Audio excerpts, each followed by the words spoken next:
नमस्कार। आजिरो एई विश्लेषणकु आपणमानंकु स्वागत। हळदी चाष आम भितरु अनेके एहा करुछंती बा करिबाकु चाहुछंती, ठीक ना? किंतु बिना रासायनिक साररे केवल प्राकृतिक उपाୟରେ माटीर उर्वरता बढ़ाई किपरि एक जबरदस्त अमल पाई परिबा, आजि आमे सेही रहस्य उपरु पर्दा हटाइबा। ଆଜିର ଆଲୋଚନାକୁ ଆମେ ମୁଖ୍ୟତଃ ଚାରୋଟି ଭାଗରେ ବାଣ୍ଟିଛେ। ଅଧିକ ପୋଷଣ ଖୋଜୁଥିବା ଫସଲର ଯତ୍ନ, ତାପରେ ଦୁଇଟି ଯାଦୁକରୀ ଅସ୍ତ୍ର, ଘନ ଜୀବାମୃତ ଓ ତରଳ ଜୀବାମୃତ ବିଷୟରେ ଜାଣିବା। ଆଉ ଶେଷରେ ଜାଣିବା ଏଗୁଡ଼ିକୁ କେଉଁ ସମୟରେ ପ୍ରୟୋଗ କରିବେ। ବାସ୍ ଏତିକି କଥା। ତେବେ ପ୍ରଥମ କଥା ହେଲା, ଆମେ ଏମିତି ଏକ ଫସଲ କଥା କହୁଛୁ ଯାହାକୁ ବହୁତ ଖାଇବାକୁ ଦରକାର। ଏହା ଏକ ଦୀର୍ଘକାଳୀନ ଖେଳ, ବୁଝିଲେ ତ? ଦେଖନ୍ତୁ, ହଳଦୀ କିଛି 2-3 ମାସର ଫସଲ ନୁହେଁ। ଏହା ପ୍ରାୟ 7ରୁ 9 ମାସ ପର୍ଯ୍ୟନ୍ତ ମାଟିରେ ରହେ। ଆଉ ଏତେ ଲମ୍ବା ସମୟ ବଞ୍ଚିବା ପାଇଁ, ବଢ଼ିବା ପାଇଁ ତାକୁ ଲଗାତାର ପୋଷଣ ଆବଶ୍ୟକ। ମାନେ ଖାଲି ଥରେ ଖତ ଦେଇଦେଲେ କାମ ସରିଲାନି, ଆମକୁ ଏମିତି କିଛି ଦରକାର ଯାହା ମାଟିକୁ ଲଗାତାର ବଳ ଯୋଗାଉଥିବ। ଆଉ ଏଇଠି ଆସୁଛନ୍ତି ଆମର ଦୁଇ ମୁଖ୍ୟ ନାୟକ। ଏହି ଚିତ୍ରକୁ ଟିକେ ଧ୍ୟାନ ଦିଅନ୍ତୁ। ପ୍ରଥମଟି ହେଲା ଘନ ଜୀବାମୃତ। ଏହା ହେଉଛି କଠିନ, ଏକ ବିଶାଳ ପୋଷକ ତତ୍ତ୍ୱର ଭଣ୍ଡାର ଭଳି ଯାହା ଧୀରେ ଧୀରେ କାମ କରେ। ଆଉ ଦ୍ୱିତୀୟଟି ହେଲା ଜୀବାମୃତ। ଏହା ସମ୍ପୂର୍ଣ୍ଣ ତରଳ ଆଉ ଖୁବ୍ କ୍ଷିପ୍ର। ଏଥିରେ କୋଟି କୋଟି ଉପକାରୀ ଜୀବାଣୁ ଥାନ୍ତି। ସହଜ ଭାଷାରେ କହିଲେ, ଗୋଟିଏ ହେଲା ଖାଦ୍ୟର ଗୋଦାମ ଆଉ ଅନ୍ୟଟି ହେଉଛି ସେହି ଖାଦ୍ୟକୁ ଗଛ ପାଖରେ ପହଞ୍ଚାଉଥିବା କର୍ମୀ। ଆସନ୍ତୁ ପ୍ରଥମେ ଏହି ଗୋଦାମ ବା ମୂଳଦୁଆ ବିଷୟରେ କଥା ହେବା, ଅର୍ଥାତ୍ ଆମର ଘନ ଜୀବାମୃତ। ଯଦି ଆପଣ ଗୋଟିଏ ଏକର ଜମିରେ ହଳଦୀ କରୁଛନ୍ତି, ତେବେ କ'ଣ କ'ଣ ଦରକାର ଟିକେ ନୋଟ୍ କରିନିଅନ୍ତୁ। ସବୁ ଜିନିଷ ଆଖାପାଖରେ ହିଁ ମିଳିଯିବ। ପ୍ରାୟ 100 କିଲୋ ଦେଶୀ ଗାଈର ଗୋବର ନେବେ। ପୁରା ଶୁଖିଲା ନୁହେଁ କି ପୁରା ଓଦା ନୁହେଁ। ତା ସାଙ୍ଗକୁ 1 କିଲୋଗ୍ରାମ କଳାଗୁଡ଼, ମାନେ ଅଶୋଧିତ ଗୁଡ଼, 1 କିଲୋଗ୍ରାମ ଯେକୌଣସି ଡାଲି ଜାତୀୟ ବେସନ, ମାତ୍ର 1 ମୁଠା ବିଶୁଦ୍ଧ ମାଟି, ଆଉ ଶେଷରେ 3ରୁ 5 ଲିଟର ଗୋମୂତ୍ର। ବାସ୍ ଏତିକି ହିଁ ଦରକାର। ଆଚ୍ଛା, ଆପଣ ଭାବୁଥିବେ ଏ ବିଶୁଦ୍ଧ ମାଟି ବା ଭର୍ଜିନ୍ ସଏଲ୍ ପୁଣି କ'ଣ? ସରଳ କଥା। ଏମିତି ଜାଗାର ମାଟି ଯୋଉଠି କେବେ ରାସାୟନିକ ସାର ପଡ଼ିନି, ଜଙ୍ଗଲର କୌଣସି ଶାନ୍ତ ସ୍ଥାନ ବା ବଡ଼ ବରଗଛ ମୂଳରୁ ଆଣିଥିବା ଏକ ମୁଠା ମାଟି। ଆଶ୍ଚର୍ଯ୍ୟ ଲାଗିପାରେ, କିନ୍ତୁ ଏହି ଗୋଟିଏ ମୁଠା ମାଟିରେ ହିଁ ଲକ୍ଷ ଲକ୍ଷ କୋଟି କୋଟି ଜୀବାଣୁ ଲୁଚି ରହିଛନ୍ତି। ଏହା ହିଁ ଆମର ଷ୍ଟାର୍ଟର ଭଳି କାମ କରିବ। ଏବେ ପ୍ରସ୍ତୁତି କେମିତି କରିବେ ଶୁଣନ୍ତୁ। ଏକ ଛାଇ ଜାଗା ଦେଖି ଗୋବର, ଗୁଡ଼, ବେସନ ଏବଂ ସେହି ବରଗଛ ମୂଳ ମାଟିକୁ ଭଲ ଭାବରେ ମିଶାଇ ଦିଅନ୍ତୁ। ତାପରେ ତା ଉପରେ ଟିକେ ଟିକେ ଗୋମୂତ୍ର ଛିଞ୍ଚି କୋଦାଳରେ ଗୋଳାନ୍ତୁ। ଯେମିତି ଓଦାବାଲି ଖୁସଖୁସିଆ ଲାଗେ ନା, ଠିକ୍ ସେମିତି ହେବା ଦରକାର। ତାପରେ ସେସବୁକୁ ଗଦା କରି ଗୋଟିଏ ଅଖା ବସ୍ତାରେ ଘୋଡ଼ାଇ ଛାଡ଼ି ଦିଅନ୍ତୁ ପୁରା 48 ଘଣ୍ଟା ପାଇଁ। ବାସ୍, ତାପରେ ତାକୁ ପବନରେ ଟିକେ ଶୁଖାଇ ଗୁଣ୍ଡ କରି ଚଲାଇଦେବେ। ସବୁଠୁ ବଢ଼ିଆ କଥା କ'ଣ ଜାଣିଛନ୍ତି? ଏହାକୁ ବସ୍ତାରେ ଭର୍ତ୍ତି କରି ଆପଣ ଆରାମରେ 6 ମାସ ଯାଏଁ ସାଇତି ରଖିପାରିବେ। ଠିକ୍ ଅଛି, ଗୋଦାମ ତ ତିଆରି ହୋଇଗଲା। ଏବେ ଆସନ୍ତୁ ଜାଣିବା ସେହି ଚୁଲବୁଲିଆ କର୍ମୀଙ୍କ ବିଷୟରେ, ଅର୍ଥାତ୍ ତରଳ ଜୀବାମୃତ। ଏକ ଗୁରୁତ୍ୱପୂର୍ଣ୍ଣ କଥା ମନେ ରଖିବେ।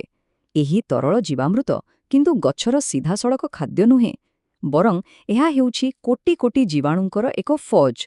ଯେତେବେଳେ ଆପଣ ଏହାକୁ ମାଟିରେ ଦିଅନ୍ତି, ସେହି ଜୀବାଣୁମାନେ ଯାଇ ମାଟିରେ ବାନ୍ଧି ହୋଇ ରହିଥିବା ଫସ୍ଫରସ୍ ଏବଂ ପୋଟାସିୟମ୍ ଭଳି ପୋଷକ ତତ୍ତ୍ୱକୁ ଖୋଲି ଦିଅନ୍ତି।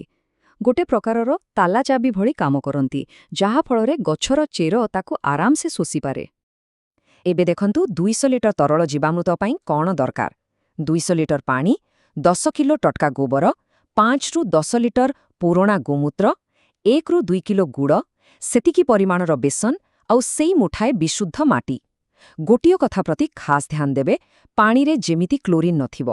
ସହରର ଟ୍ୟାପ୍ ପାଣି ଆଦୌ ବ୍ୟବହାର କରିବେନି, ନଚେତ୍ ଆମର ସବୁ ଉପକାରୀ ଜୀବାଣୁ ମରିଯିବେ। କେବଳ ପୋଖରୀ କିମ୍ବା କୂଅ ପାଣି ନେବେ। ଏହାକୁ ବନେଇବା କାମ ବାଁ ହାତର ଖେଳ। ଗୋଟିଏ ବଡ଼ 200 ଲିଟରର ଡ୍ରମ୍ ଆଣନ୍ତୁ, ସେଥିରେ ପାଣି, ଗୋବର ଆଉ ଗୋମୂତ୍ର ମିଶାନ୍ତୁ। ଗୁଡ଼ ଆଉ ବେସନକୁ ପାଣିରେ ଗୋଳେଇ ଗୋଟିଏ ପେଷ୍ଟ ବନେଇ ଦିଅନ୍ତୁ, ଆଉ ତାକୁ ସେହି ଡ୍ରମ୍ରେ ଢାଳି ଦିଅନ୍ତୁ। ସାଙ୍ଗରେ ସେଇ ମୁଠାଏ ମାଟି ମଧ୍ୟ। ତାପରେ ଗୋଟିଏ ବାଡ଼ି ନେଇ ଘଣ୍ଟା ଘଣ୍ଟା ବୁଲିବା ଦିଗରେ, ମାନେ କ୍ଲକ୍ୱାଇଜ୍, ଭଲ ଭାବରେ ଘାଣ୍ଟନ୍ତୁ। ଡ୍ରମ୍କୁ କପଡ଼ାରେ ଘୋଡ଼ାଇ କୌଣସି ଗାଢ଼ ଛାଇ ଜାଗାରେ ରଖନ୍ତୁ। ଆଉ ହଁ, ପ୍ରତିଦିନ ସକାଳେ ସଞ୍ଜେ ଏମିତି ଘଣ୍ଟା ଘଣ୍ଟା ଦିଗରେ 2 ମିନିଟ୍ ଘାଣ୍ଟିବାକୁ ଭୁଲିବେନି। 5ରୁ 7 ଦିନରେ ଏକ ଆମ୍ବିଳା ଗନ୍ଧ ଆସିବ।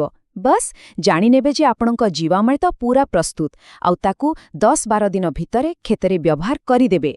ବର୍ତ୍ତମାନ ଆମ ପାଖରେ ଅସ୍ତ୍ର ପ୍ରସ୍ତୁତ, କିନ୍ତୁ ଏହାକୁ ବ୍ୟବହାର କରିବେ କେବେ? ଆସନ୍ତୁ ଦେଖିବା ଫସଲର ବୃଦ୍ଧି ଟାଇମଲାଇନ୍। ଯେମିତି ମୁଁ ଆଗରୁ କହିଲି, ହଳଦୀ ହେଉଛି ଧୈର୍ଯ୍ୟର ଫସଲ। ଜମି ପ୍ରସ୍ତୁତିଠାରୁ ଆରମ୍ଭ କରି ବୁଣିବା ଦିନ, ତାପରେ ପ୍ରଥମ କିଛି ଦିନର ବୃଦ୍ଧି, ନୂଆ ଗଜା ବାହାରିବା ସମୟ ଏବଂ ଶେଷରେ ଯେତେବେଳେ ମାଟି ତଳେ ହଳଦୀ ଗଣ୍ଠି ବଡ଼ ହୁଏ, ଏମିତି ଅଲଗା ଅଲଗା ପର୍ଯ୍ୟାୟ ରହିଛି। ପ୍ରତି ପର୍ଯ୍ୟାୟରେ ଆମର ଖାଦ୍ୟ ଦେବାର ଶୈଳୀ ବଦଳିବ।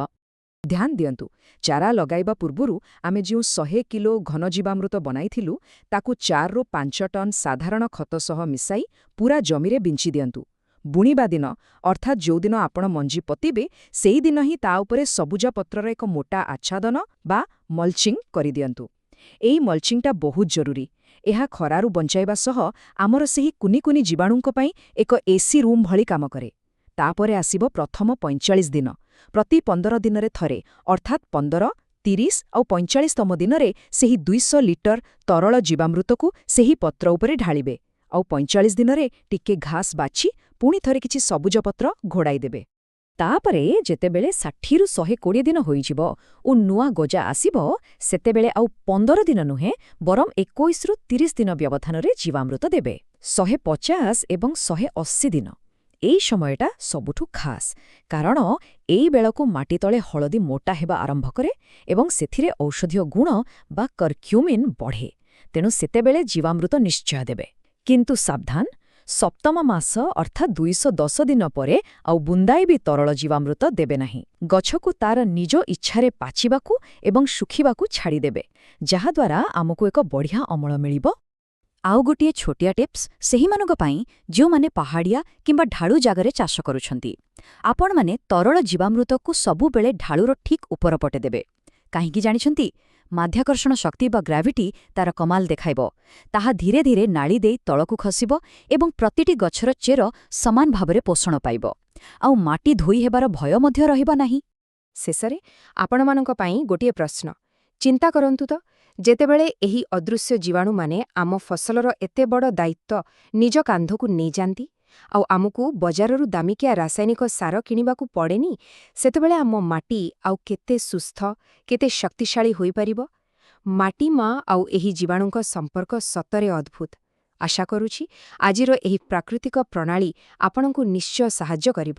ଆଗକୁ ଏହାକୁ ପ୍ରୟୋଗ କରନ୍ତୁ ଏବଂ ନିଜ ହଳଦୀ କ୍ଷେତ୍ରରେ ଚମତ୍କାର ଦେଖନ୍ତୁ।